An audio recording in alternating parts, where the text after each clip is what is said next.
In ancient times, Baal worship was a practice centered on material gain, fertility, and self-indulgence. People offered sacrifices and engaged in rituals to ensure prosperity, wealth, and success.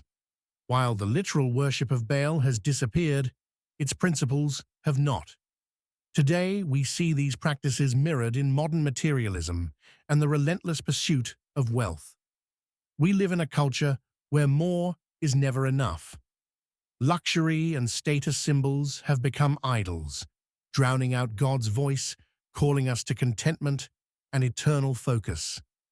As Jesus said in Matthew 6:19-20, "Do not store up treasures on earth, but store up treasures in heaven." Yet this truth is often ignored in a world intoxicated by temporary pleasures. Even the prosperity gospel, a distorted version of Christianity, reflects these ancient practices. It promises wealth, health, and success as signs of God's favor, placing material blessings above spiritual growth. But Galatians 1:8 warns us against any gospel that deviates from the truth. God calls us to follow him for who he is, not for what he can give us.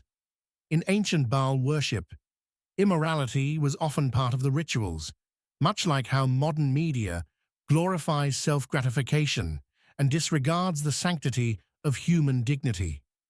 The mantra, "Do what makes you happy," mirrors the hedonistic mindset of Baal worship, leading many to destruction.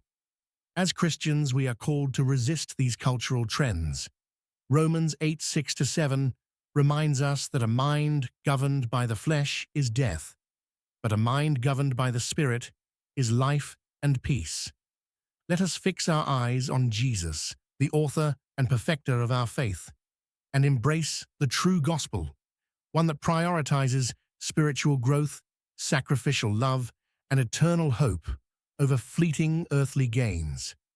In a world chasing prosperity at any cost, may we stand firm in the truth of Scripture and reflect Christ in our actions, pointing others to the eternal treasure found only in him.